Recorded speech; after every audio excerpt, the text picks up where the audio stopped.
চরের মাটিতে পাথর ও বালু বেশি থাকায় অন্যান্য ফসল আবাদ করা যায় না, ফলে স্থানীয় চাষিরা ঝুঁকছেন বাদাম চাষে। এ বিষয়ে রাজবাড়ী থেকে আরো জানিয়েছেন সহকর্মী মিঠুন গোস্বামী।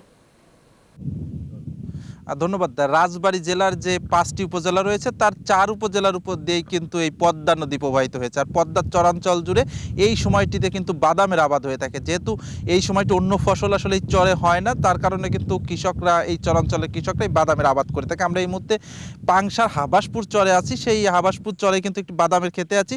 এই বাদামটি কিন্তু আর 20 থেকে 25 দিন পরেই কৃষক ঘরে তুলতে পারবে। তবে কিন্তু প্রাকৃতিক দুর্যোগের কারণে কিন্তু অনেক সময় কৃষক ক্ষতিগ্রস্ত হয়ে থাকে। বিগত বছরগুলোতেও আমরা দেখেছি যে কৃষক কিন্তু পরিপক্ক হওয়া পর্যন্ত কিন্তু এই বাদামটি তুলতে পারেনি, যার কারণে অনেক পদ্মার জলে কিন্তু আসলে এই বাদামটি কিন্তু তলিয়ে গেছে। এতে কিন্তু কৃষক চরমভাবে ক্ষতিগ্রস্ত হয়েছিল বিগত বছরগুলোতেও।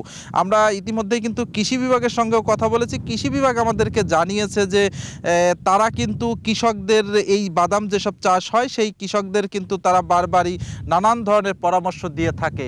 তারা বলছে যে যাতে করে এই কৃষকরা সময় মতো আসলে বাদামটি তুলে নিতে পারে ঘরে, তাহলে কিন্তু লাভবান হতে পারবে। যার কারণে কিন্তু কৃষকদেরকে বাদামের আবাদ হয়েছে। আর লক্ষ্যমাত্রা ধরা হয়েছে 2100 মেট্রিক টন। তবে এটি কিন্তু ছাড়িয়ে যেতে পারে, এমনটি বলেছে কৃষি বিভাগ। এতটুকুই ছিল আমার কাছে রাজবাড়ী থেকে বাদাম আবাদের সর্বশেষ তথ্য।